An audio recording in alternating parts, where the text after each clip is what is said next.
tal? ¿Cómo están, queridos amigos televidentes? Bienvenidos a este nuevo Manólogo. Esta semana vamos a abordar un tema súper importante. Vamos a hablar sobre la deficiencia que hay en la legislación del país. Un país que en 204 años tiene 20 constituciones, en donde hemos abordado diferentes dogmas, tipos de corrientes de pensamiento. Bueno, hoy tenemos un gran invitado. Hablo del licenciado Erwin Valdivieso. Él tiene una amplia trayectoria en el ámbito de la comunicación y también en el servicio público como concejal durante 2 periodos en la ciudad de Puerto Viejo, la capital de la provincia de Manabí. Erwin, es un placer tenerlo en este programa. Bienvenido. Gracias, Manolo. Me alegra, me agrada, me congratulo de estar con la nueva generación periodística, de gente que entiendo que sigue la línea de los que, digo yo siempre, somos periodistas de profesión, pero comunicadores por vocación. Entonces allí hoy día en Manólogo seguramente que tendremos la oportunidad de ir también deshojando, ¿no?, y descubriendo a la nueva generación periodística. Un honor. Esta es la última semana del 2024. El domingo arranca la campaña propiamente dicho. Usted es candidato a la Asamblea Nacional por el partido Amigo. Y hay un problema en nuestro país. Resulta que hemos andado por diferentes tipos de constituciones, diferentes cortes de dogmas de constituciones, pero se escucha fuertemente de que hay grupos que quieren nueva constitución. Otros hablan de una reforma parcial a la constitución. Entonces hay una deficiencia también en el tema legislativo a la hora de legislar, cómo proponer y cómo encontrar realmente la fórmula que el país necesita. Mire, en 1789, en la Revolución Francesa, se hablaba fuerte de la discusión de la derecha y la izquierda. Ecuador sigue discutiendo de derecha y de izquierda, a pesar de que es un problema diferente al que pasaba en aquella época, en la Revolución Francesa. Entonces, tenemos que elevar el corte a la hora de legislar, encontrar la fórmula de esas normas, de esos cuerpos legales que el país necesita.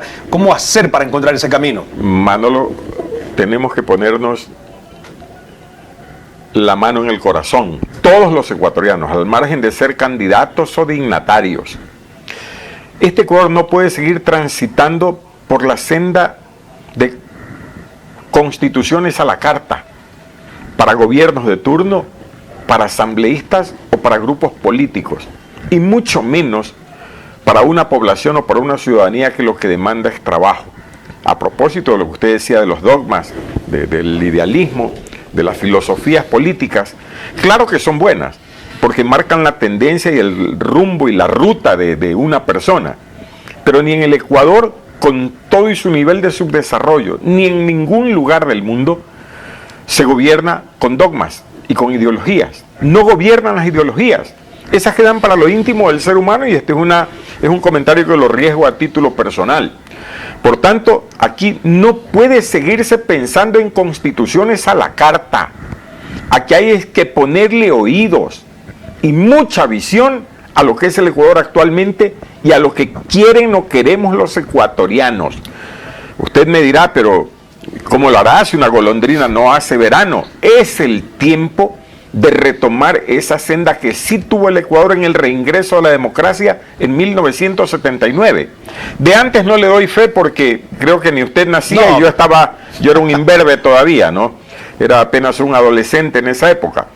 Pero sí tengo memoria, por esto de la lectura, de cómo se fue construyendo un Ecuador con bases, un Ecuador institucionalizado, un Ecuador en donde a partir de lo que era el primer poder del Estado, ahora la legislatura es solamente una función.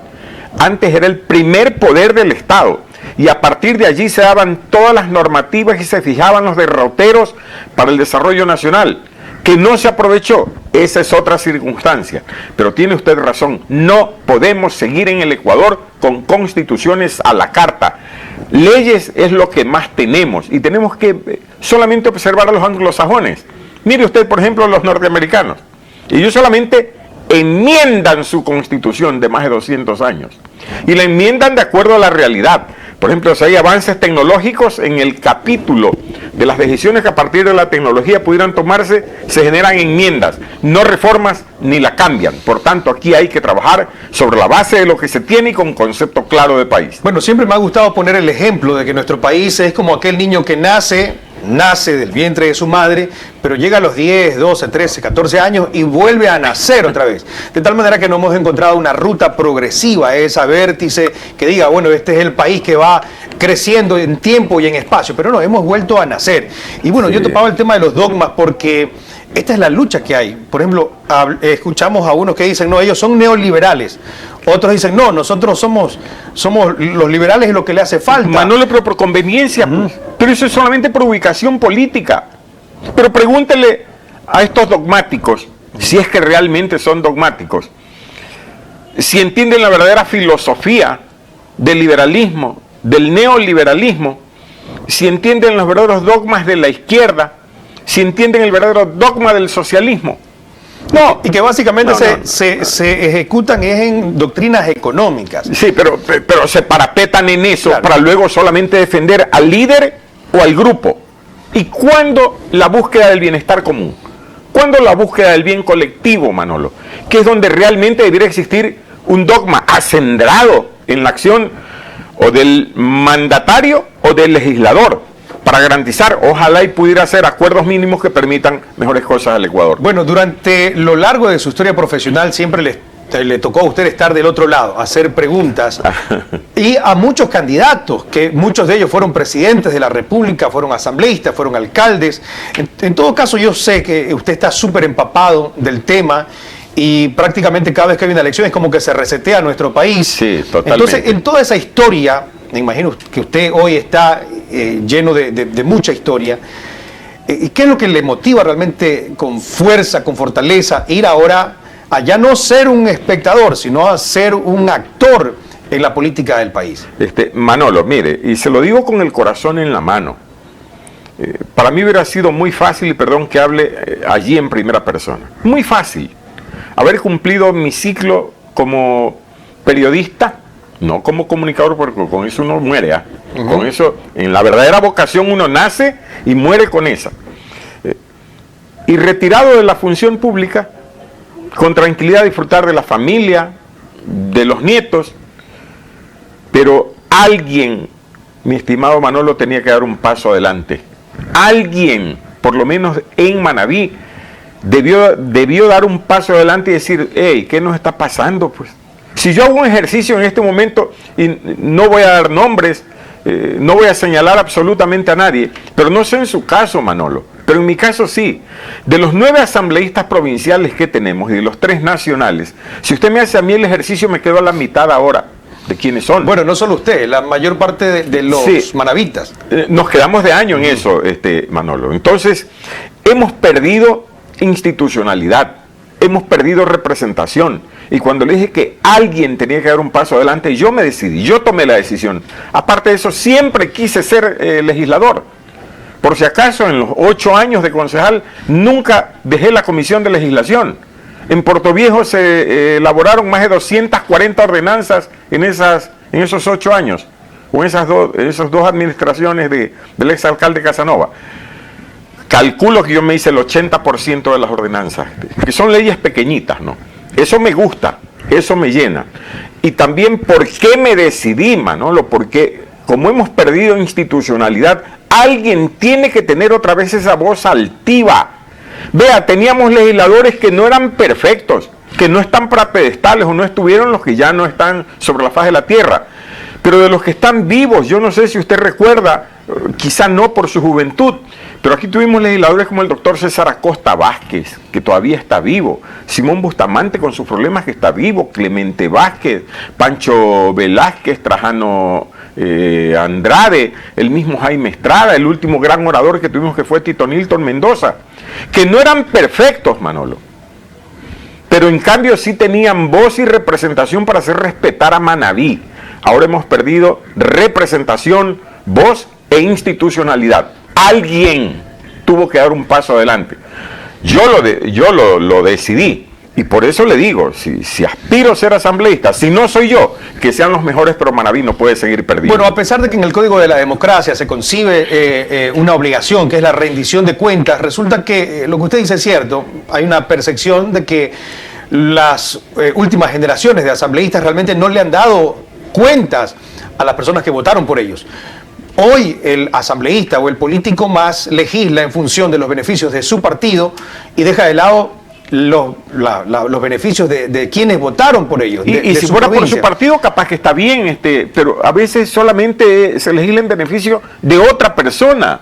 Entonces la pregunta es, ¿usted va a trabajar en función de los beneficios de Amigo, que es el partido político que hoy lo está abanderando, o usted legislará realmente en función de la provincia? Yo sé que cuando se legisla para un contexto nacional, tiene razón. Pero sin embargo hay que tomar todo lo que resalta una provincia para convertirlo en ley, porque la falta de oportunidades también ha hecho que, por ejemplo, Manabí sea una provincia que se ha venido relegando en el tiempo. Y yo sé que muchos en esta época van a decir, no, yo lo voy a hacer en función de los políticos, pero voy a legislar en función de los votantes, pero para el registro histórico yo quisiera que usted se comprometa el día de hoy con aquellos que miran este programa. ¿Cuál es su rol? Manolo, con desesperación casi le he dicho que quiero ser asambleísta, porque yo no voy a estar en el montón. Eso sí se lo garantizo. Es facilito ponerse en el montón. Usted se pone allí y allí se queda. Pero cuando piensa diferente y actúa diferente, sale del montón. Yo busco eso para devolverle ese orgullo a Manabí por sus representantes, que es lo que ya no tenemos. Alguien tiene que devolverle el orgullo a Manabí en ese sentido. Y se lo grafico de la siguiente manera a propósito de su pregunta. Estaba en esto de que participaba, no participaba, que presionaban por aquí, que llamaban por acá, que tomen la decisión. Hasta que un día María Cristina Reyes, Yacu Pérez, Juan Iván Cueva y una prestante manabita de acá, María Teresa Velázquez, me dijeron, ¿qué pasó? Le digo, hagamos una cosa. Quieren conversar contigo todos estos dirigentes nacionales. Le hagámosla a la inversa, pues. Me quieren conocer. Manolo, los hice venir a Maravilla. Me quieren conocer, vengan a conocerme acá. Para que acá sientan y entiendan cómo pensamos, qué comemos, cómo vivimos, qué aspiramos. Porque también nos hemos comenzado a convertir en solamente utilitarios de la política nacional. Quiere ser candidato y vuelas a Guayaquil, a Quito, a Mocolí, donde sea, a pedir permiso para participar. Y le dije, no, vengan acá a Manabí, acá les respondo. Efectivamente, en la capital manabita y en las banderas los recibí y les dije, hagamos una cosa, no les voy a responder hoy día, quédense toda la semana en Manabí para que conozcan nuestra realidad y de tal manera que luego no hablen de memoria sobre lo que desde el primer poder a buena hora o buenamente quieren entregarnos cuando se le ocurre un mandatario. Si quieren llegar, en el caso de Juan Iván Cueva y Cristina Reyes a la presidencia, bueno, esta última sí anda más por Manabí, pero Yacu Pérez y los otros vengan a Manabí. Y se quedaron toda la semana. Y los llevé al Valle de Sancamo a Jipijapa, o al todo el cantón de Jipijapa y la zona sur de Manabí, Manolo, para que vean cómo, por ejemplo, el Valle de Sancán tiene más de 10.000 hectáreas botadas. Y los llevé más allá, hasta donde debe construirse la presa Misbaque o el proyecto Banchala Yambe para quitarle la sed al sur de la provincia. Y les dije, y por si acaso, no es que ustedes van a tener la varita mágica, pero sí saben que aquí nos quitaron la Junta de Recursos Hidráulicos, ¿no? Por decisión de un anterior gobierno. Y lo mismo en el centro de Manabí, tenemos Poza Honda con un sistema de canales que va para 50 años que no está terminado. Y aquí nos quitaron la CRM. Y en el norte, Manolo, donde debe estar el proyecto Jama, quitaron la SEDEN. Si hay compromiso de ustedes para eso, si es que llegan, Dios quiera que lleguen, tendrán que jugársela a ellos, ¿no? Pero primero entiendan a Manabí y entiendan cómo estamos pensando. Y por si acaso, le dije, a la única persona que medio le hago caso ahora es a mi señora. Yo soy alzado por naturaleza. Soy contestatario por naturaleza, como es usted, como es su padre, como es su familia, Manolo, como somos los buenos manabitas. De tal manera que, a propósito de lo que usted decía, si legislo en beneficio de amigos o de grupos, nones, si dicen que va a haber sanción de hasta 90 días de suspensión para aquel que no vote en función de lo que diga un bloque parlamentario, yo creo que debo estar debiendo ya como 3.000 días. Pero yo no me dejo, ¿ah? Bueno, y eso sí, recuperaremos el orgullo de Manabí. Bueno, hay un dicho que dice que a los árboles por sus frutos y a los hombres por sus resultados. Usted Así estuvo en una época en la que hubo un cambio importante en la ciudad de Portoviejo, porque hay que reconocer que en la administración del ingeniero Agustín Casanova, y como usted también, que fue uno de los coidearios más importantes de esa gobernación, durante esos 8 años de administración se vio un cambio importante en la ciudad. Sí, 9 años de administración, dirigí 8 años la comisión de legislación, fui 4 años vicealcalde y 1 año de alcalde. Cuando le dije, Manolo, que no hay que ponerse en el montón, de eso se trataba, a veces hasta actitud mental. Por ejemplo, ¿qué buscábamos? Que nos volviéramos a sentir orgullosos de Portoviejo, porque usted y yo, usted con su juventud y yo con un poco más de experiencia, sí sabe usted que ya como que nos estábamos acostumbrando, se acuerda que nos dijeran portohuecos. Claro. Ese chip había que cambiarlo. Incluso cuando uno viaja a otras ciudades, por ejemplo, cuando se referían a Portoviejo, siempre decían, ¿y por qué no te vienes a vivir a Guayaquil? ¿Y por qué no sales ya de Portoviejo? O sea, como mirándolo siempre como una cuestión de inferior. Sí, con una expresión peyorativa, terrible era Manolo. Quiero comentarle un dato estadístico nomás. Cuando en el 2014 asumimos con Agustín Casanova la administración, ¿sabe usted que apenas 8 de cada 10 personas creían que Portoviejo era un cantón posible? O sea, no, que ya decían con Portoviejo es imposible. Ya se deterioró tanto que volverá a ser de las calles llenas de lodo y polvorientas, y sin autoestima y sin nada. Y la impotencia de ver que otras ciudades crecían. Se nos iban por delante, Manolo.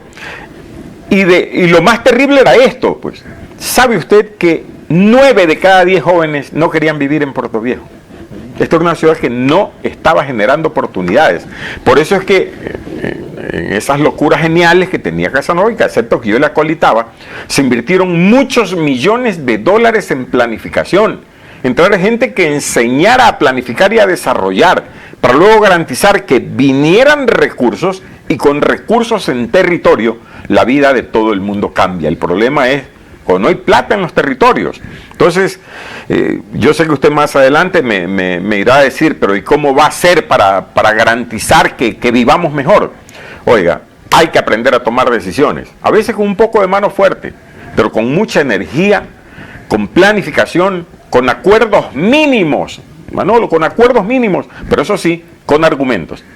Porque con euforia y con buenas intenciones usted ni desarrolla, ni consigue recursos, ni aquí ni en ningún lugar del mundo. Eso que ha dicho usted al final me llama la atención, acuerdos mínimos. Resulta que en nuestro país los acuerdos mínimos forman parte de la inmadurez política. Mire que en los últimos gobiernos, partidos políticos que entraron juntos, se supone que tenían acuerdos y se rompen al empezar ya a gobernar. Cuando incluso se habla de acuerdos mínimos, muchos lo dicen, no, esos son chanchullos, son componendas. O sea, ¿hasta qué tanto y hasta cuánto podemos nosotros hablar de acuerdos mínimos en nuestro país? Que nos ayuda a gobernar. Pero es que, ¿qué es lo que necesitamos, Manolo? Es gobernabilidad. A ver, vea, puede ser una herejía lo que le voy a expresar, ¿no? Pero a mí, por ejemplo, estando en la ubicación que estoy, y para hablar localmente y coloquialmente, ¿quién me quita el derecho, por ejemplo, a acompañar al alcalde de Portoviejo, Javier Pincay, a Marciana Valdivieso de Manta, a la alcaldesa de Jipijapa, a las alcaldesas de Puerto López o Montecristi, o Simetrio en Jaramijó, o el ingeniero Toro de Montecristi, a una gestión, a una acción? Y usted me dirá, oiga, pero está yéndose contra el principio mínimo de la legislatura, que solamente legislan y fiscalizan. Esa rueda de molino y yo no me la trago. Cuando uno no quiere hacer nada, dice, no, es que la ley y la constitución solamente me permiten hacer esto, cuento, porque para otras cosas sí han sido buenos los representantes. Y como no entraríamos en el campo de la gestión del beneficio personal, créame que lo mismo haría yo en función de quien esté en la presidencia de la República o en la presidencia de la Asamblea Nacional, Dios mediante pueda llegar. Tiene que tener argumentos, pero es que tiene que proponer. El problema, Manolo, es cuando usted es dependiente. Si defiende interés grupal o interés individual de su líder, está fregado. Yo no voy por esa vía. Si alguien me quiere ver por esa vía, mejor no voy. yo voy a hacer cosas diferentes. Y en eso de los acuerdos mínimos, este país es lo que requiere, pero argumentadamente.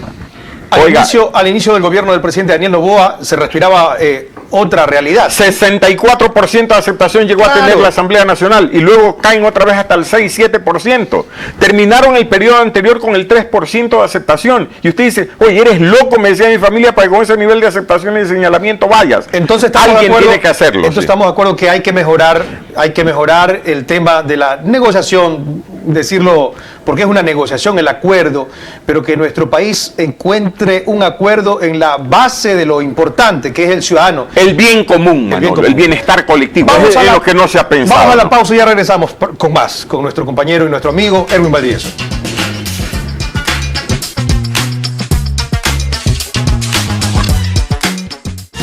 Inicio de espacio publicitario. Estás en Escándalo TV. Escándalo TV está en Guayaquil. Canal 77 Extreme. Fin de espacio publicitario. Estás en Escándalo TV.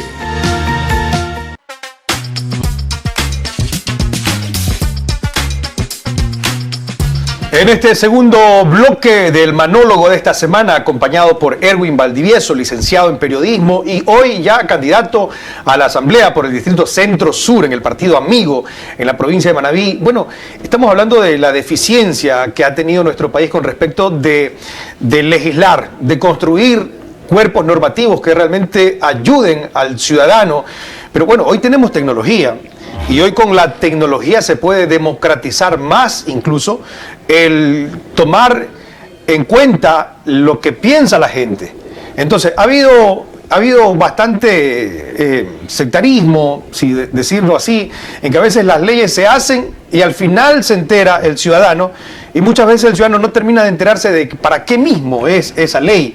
Hoy con las herramientas telemáticas, y usted que es un periodista que va a la vanguardia de la comunicación, ¿usted implementaría estos sistemas democráticos para tomar en consideración lo que quiere la mayoría?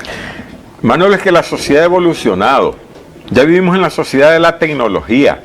No se olvide usted que el 34% de la población, y solamente para hablar de nuestro país, está entre estos grupos de los centennials y los millennials, los chicos que van de ahora desde los 16, porque ya pueden votar, hasta los 32 años. Se han convertido en el 34% de la población. Y es el porcentaje poblacional que más tecnología consume. Ya los chicos por allí viven, compran, estudian, se relacionan. Pero este mismo concepto tecnológico no se lo utiliza para garantizar un involucramiento efectivo, y por eso es que usted verá que los chicos detestan la política, detestan a los políticos. Primero porque no han sido incluidos, y segundo porque esa herramienta tecnológica que es fundamental en este tiempo no está puesta al servicio de la comunidad, de la ciudadanía. Y claro, pero ¿por qué no está puesta al servicio de la población? Y no solamente de este grupo etario de hasta los 32 o 34 años, sino a la generalidad de la población. Porque tampoco en el país se está legislando en función del bienestar colectivo.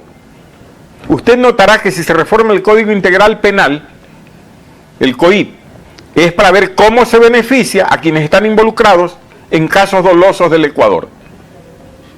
Usted verá que si se legisla en función de reformas, por ejemplo, a la estructura del Consejo de Participación Ciudadana y Control Social, es para ver a quiénes se lleva y para ver a quiénes se ubica para garantizar beneficios de grupos o de personas. Y así vaya viendo.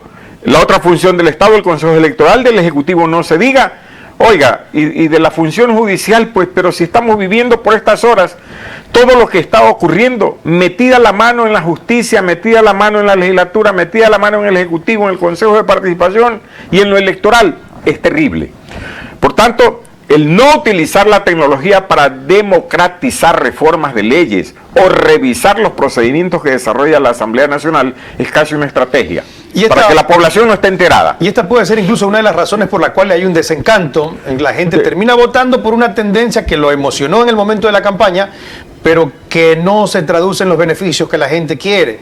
De tal manera... No hay conexión. No hay conexión. No estamos conectados. Entonces, hablamos aquí de una doble vía. Por ejemplo, si Erwin Valdivieso, desde la campaña, empieza a utilizar la tecnología y hace que la gente se involucre en un control ciudadano para aumentar incluso la exigencia de los candidatos, yo estoy seguro que usted cuando llegue a la asamblea, llega conociendo qué es lo que realmente quiere la mayoría. Hay tanto desdén, mi querido Manolo, que yo lo que hago está puesto en redes, ¿no? Y le he dicho a la gente que trabaja conmigo, a los que están más cercanos, cuidadito con borrar o sacar a alguien que opinó en contrario. Cuidadito, porque incluso hay ese derecho a disentir. Hay unos que no disienten con argumentos, pero hasta eso es necesario, porque con eso usted también construye. Porque cuando se la ponen facilita y solamente a favor toda, usted dice, ven, aquí hay algo sospechoso por parte del que piensa diferente, ¿no? O sea, en este caso el beneficiario. Y les he dicho, antes necesito ver cuántas respuestas encontraré hoy a lo que dije, a lo que argumenté, a lo que planteé.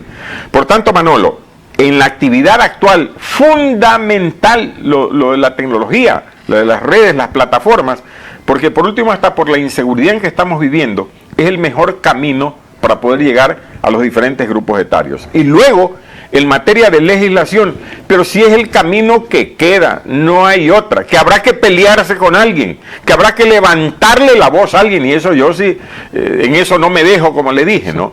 Para que la población esté enterada.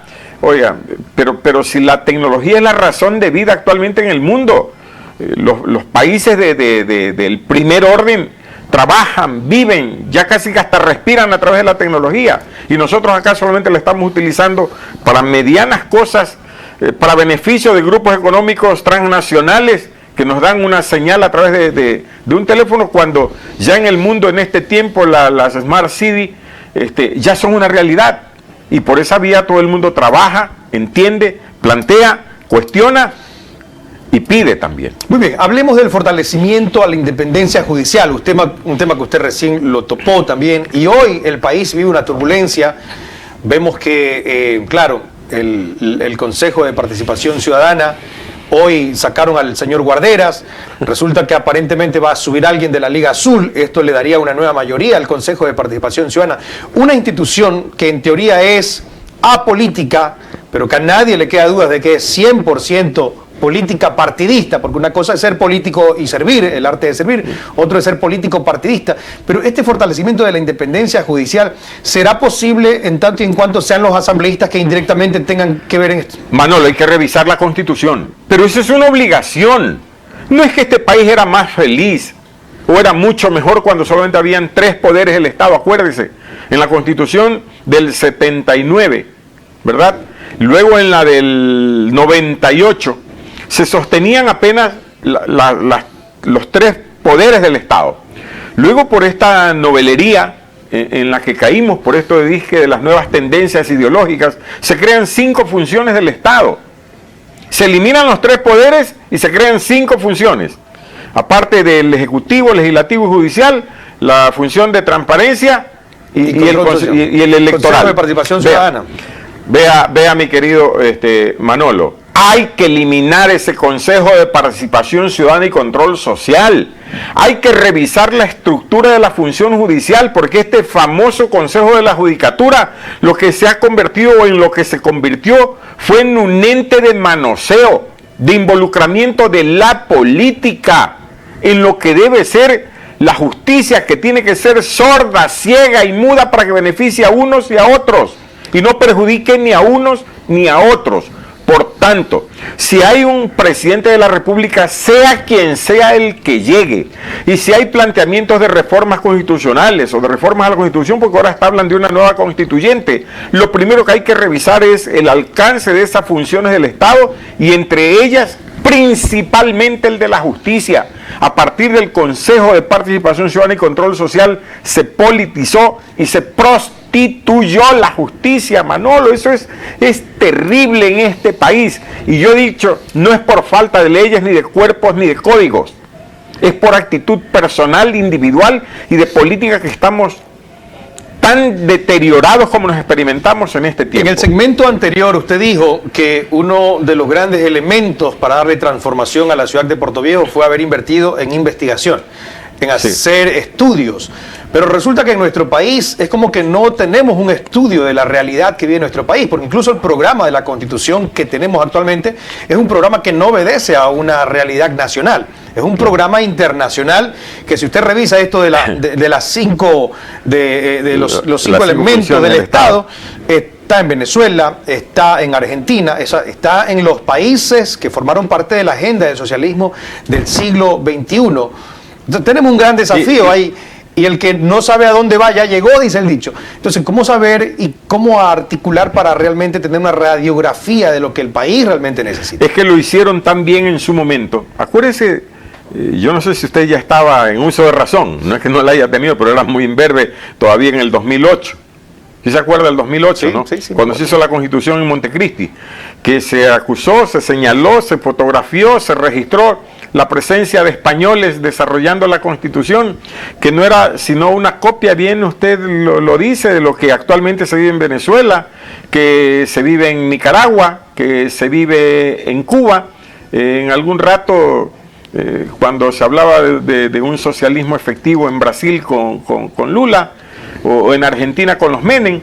Entonces, lo que queda por delante, Manolo, es primero visualizar lo que somos, qué tenemos, a qué apuntamos. Y claro, eso tiene que estar reforzado por gente que sepa desarrollar, en base a la realidad nacional que tenemos y que vivimos, una verdadera estructura jurídica que permita la posibilidad de desarrollarnos, no depender, que es totalmente diferente, y en donde encontremos un Estado, Manolo, que sea regulador. El Estado tiene que ser regulador por naturaleza, no controlador como existe en este momento o en estos tiempos. Porque cuando usted lo controlan, como que lo persiguen. Cuando lo regulan, lo motivan. Por tanto, la legislatura tiene que ser, he dicho yo siempre, coloquial y técnica, para que aterrizada genere el beneficio en todos los órdenes, no solamente en lo judicial, sino en lo económico, en lo de desarrollo, en lo del beneficio, en lo de los jóvenes, en lo de la garantía incluso para la edad adulta, que es en lo que finalmente no se piensa. Entonces, para ir aterrizando en las ideas, usted es pro los tres poderes del Estado, y habría que sacar o eliminar entonces el Consejo de Participación Ciudadana y Control Social, y sacar también el Consejo de la Judicatura, que esto incluso en su momento se decía un hiperpresidencialismo, porque era el presidente que tenía sus delegados y controlaba la justicia y controlaba el resto de órganos de regulación y control. Pero por allí, Manolo, se comenzó a amenazar, a presionar, a cuestionar y a enrumbar el beneficio de determinados sectores políticos y económicos del país. Por tanto, esto es de sentido común, de decisiones y de posiciones. Y claro, usted me dirá, pero ahora habrán 151 legisladores, porque con esto del incremento del numérico de la Asamblea Nacional, ¿será capaz uno de poner hitos? Claro que sí se puede, cuando usted tiene la intención y toma la decisión, y cuando está argumentado y lo suficientemente revestido de esto que, oiga, que es duro a veces decirlo, ¿no? Revestido de lo que los buenos manavitas tenemos, ¿no? De conducta, de energía, ¿no? De personalidad, pero particularmente del hecho de mirar de frente, mi querido Manolo, de no bajarle la cabeza a nadie y de rodearse de gente que realmente apoye, ¿no?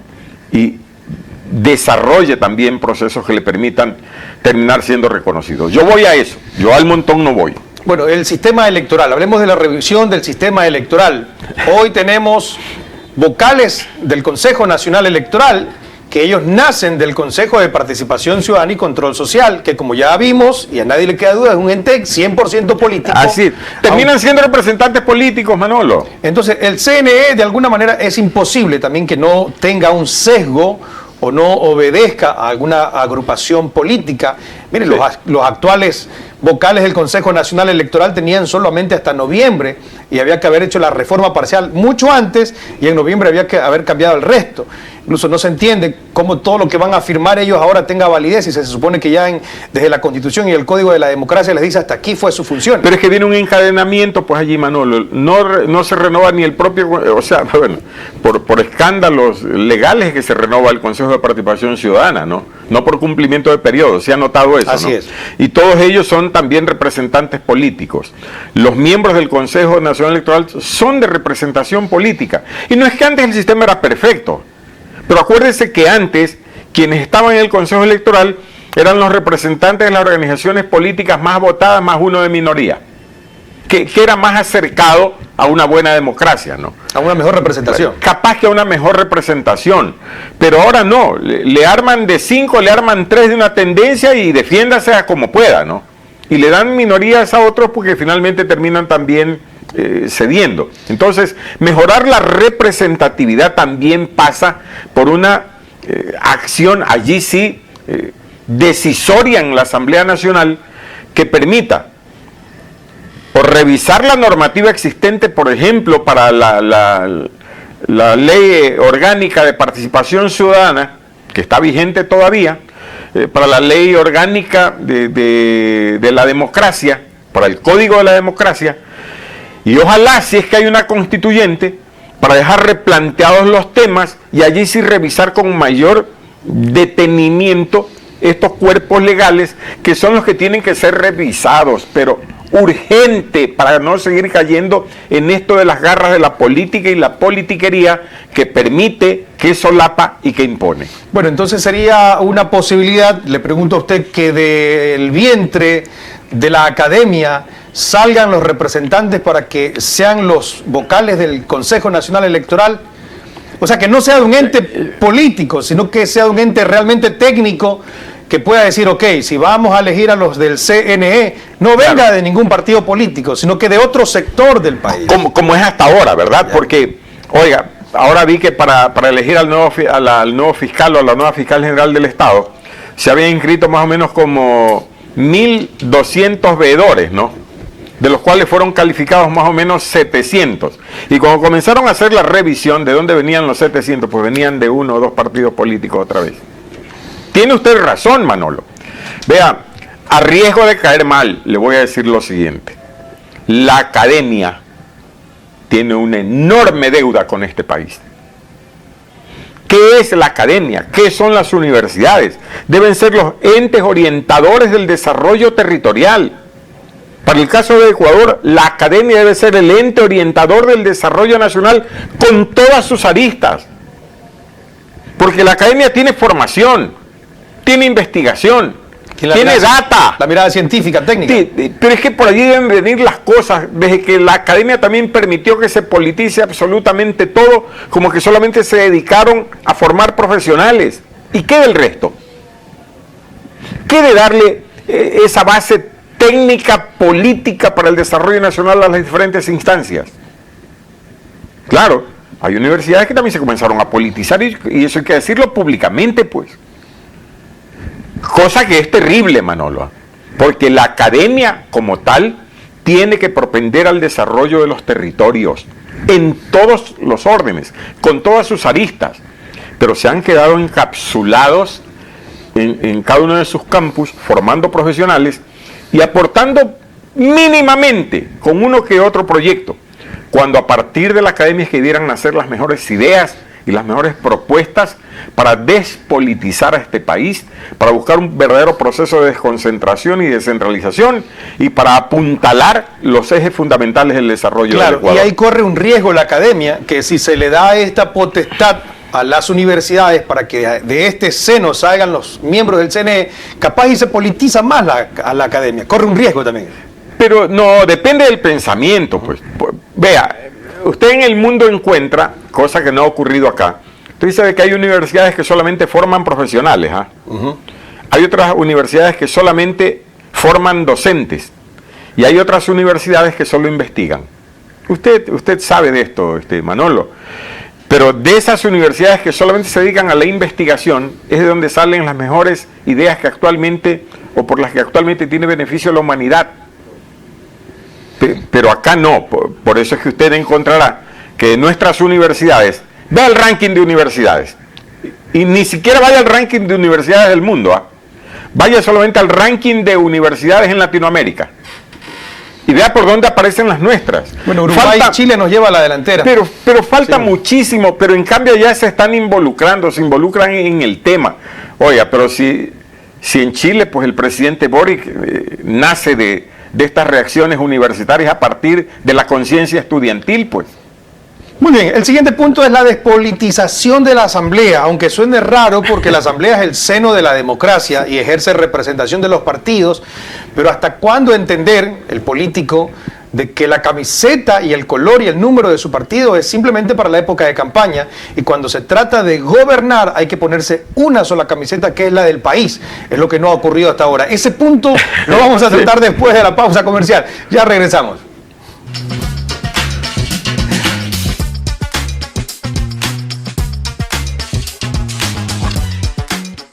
Inicio de espacio publicitario.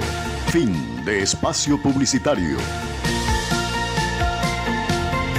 Estás en Escándalo TV.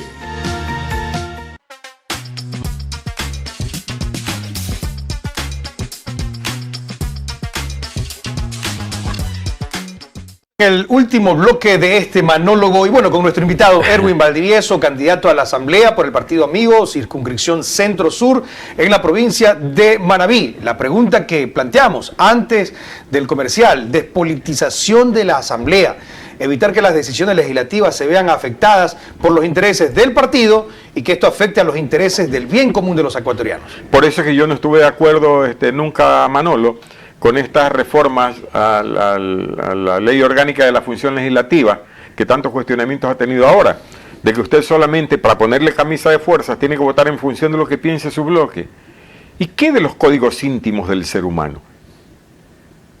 ¿Qué de esos códigos de libertad de expresión, de libertad de pensamiento? O sea, no, que si no votas como piensa el bloque te van a suspender 90 días. Por eso le decía que yo debía ya como 3.000 días, ¿sabes? Yo, por naturaleza, soy contestatario. Yo creo que está bien. Las organizaciones políticas, los movimientos políticos, los partidos, deben existir en el país. También no tan prostituidos como están ahora, pues. Hoy, un país de 18 millones de habitantes, como dice el INE que somos ahora, tiene como 500 organizaciones políticas. Y yo a usted hace un rato le comentaba a Manolo, vean países de primer mundo.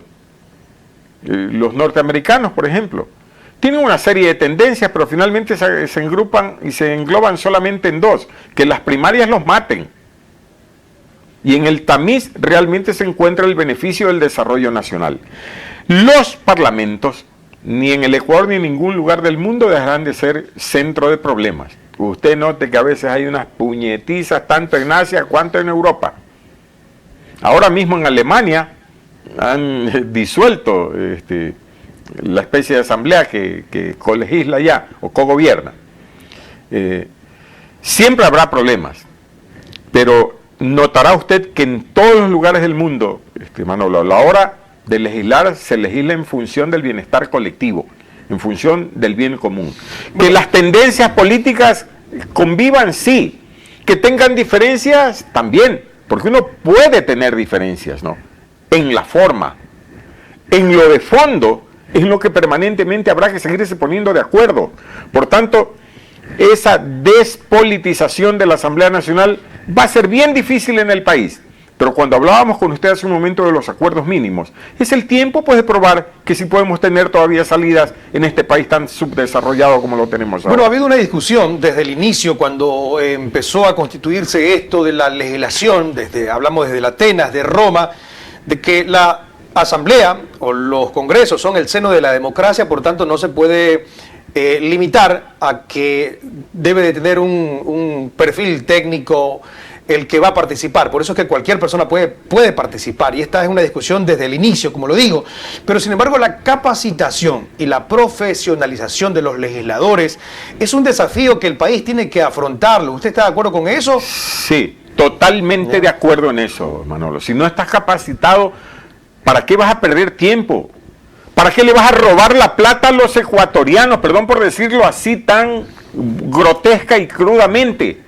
Pero la Asamblea creo que tiene esos problemas. ¿Por qué?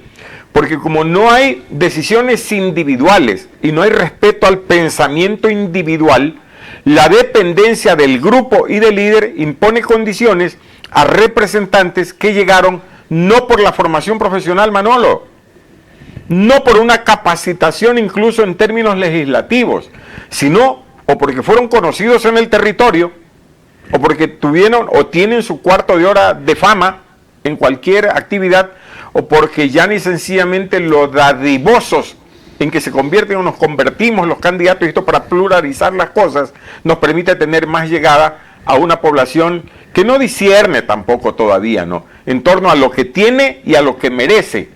Y en ese sentido sí creo que esa formación permanente, esa profesionalización de la legislatura, es lo que permitirá, solamente eso, salir de esos oprobiosos 6 o 7% de aceptación con que terminan todos los congresos en el Ecuador. Bueno, nuestro país ha estado corriendo en lo largo de la historia en un péndulo, ¿verdad? Sí. Corre a la derecha, corre a la izquierda, pero ese péndulo... Como en Latinoamérica también, ¿no? Sí, hay una tendencia pero ese allí. péndulo, no importa si estemos de derecha o estemos de izquierda, hay algo que debería de sostener ese péndulo, que es la ética. Fomentar la ética pública, desarrollar y aplicar normas éticas estrictas, a pesar de que los cuerpos colegiados tienen su código de ética. Vemos que cuando son exhibidos públicamente los que le han robado al país y a los ecuatorianos, los cuerpos colegiados ni siquiera ponen sanciones. Entonces, lamentablemente, la ética la encontramos solamente en los libros, pero muy poco en la práctica del funcionario público. Tiene usted razón, Manolo. ¿Qué es la ética? Es una suma de códigos que deben obligar y deben propender a que el ser humano, a que en este caso el legislador, desarrolle acciones que estén rodeadas o revestidas primero del beneficio común, luego de la técnica y del conocimiento de país, que es lo que se busca y se aspira. Pero hay que fomentar esto, y para eso el ejercicio democrático es fundamental, pero claro, por la vía de la conciencia. Todavía tenemos que seguir construyendo ciudadanía, mi querido Manolo. El ciudadano es consciente porque el ciudadano construye y propone, a diferencia de que a veces nos convertimos o quedamos en la condición de habitantes que solamente reclamamos y renegamos. Bueno, lamentablemente el tiempo ha transcurrido, Erwin. El día de mañana termina el 2024, empezamos el 2025. A partir del día domingo usted ya empieza la campaña propiamente dicho. Y bueno, auguramos el mayor de los éxitos. ¿Qué posibilidad tendrá Manabí cuando le entregue la votación a Erwin Valdivieso y usted sea asambleísta? ¿Tendremos realmente ese liderazgo del cual hemos tenido ausencia durante muchísimos años en nuestra provincia? Manolo, yo no voy a estar en el montón. Eso sí se lo garantizo. Por eso, vea, casi con desesperación, repito, yo solamente pido esta oportunidad. Así como lo hice en Puerto Viejo, yo quiero hacerlo por Manabí y por el Ecuador. Y como finalmente, en su caso creo que será igual, yo seguiré caminando por Manabí, pero yo quiero seguir caminando con la frente en alto. Que la gente diga, ese tipo fue capaz de ser diferente, o que capaz piensen, fue igualito a los del montón. Yo voy por el primer escenario, yo no me pongo en el montón. Por eso pido casi con desesperación la oportunidad de probar que sí se puede ser diferente y que a Manabí hay que devolverle el orgullo por sus representantes. Muy bien, muchas gracias, Erwin Valdivieso. Realmente no llegamos ni al 20% de las preguntas de este programa. Ya el próximo año ya estaremos en la franca campaña y lo tendremos a Erwin Valdivieso para seguir añadiendo más del comentario y de lo que él tiene para la provincia de Manabí. Muchísimas gracias a ustedes, queridos amigos televidentes. Que Dios me los bendiga y un feliz año 2025. Pasen bien.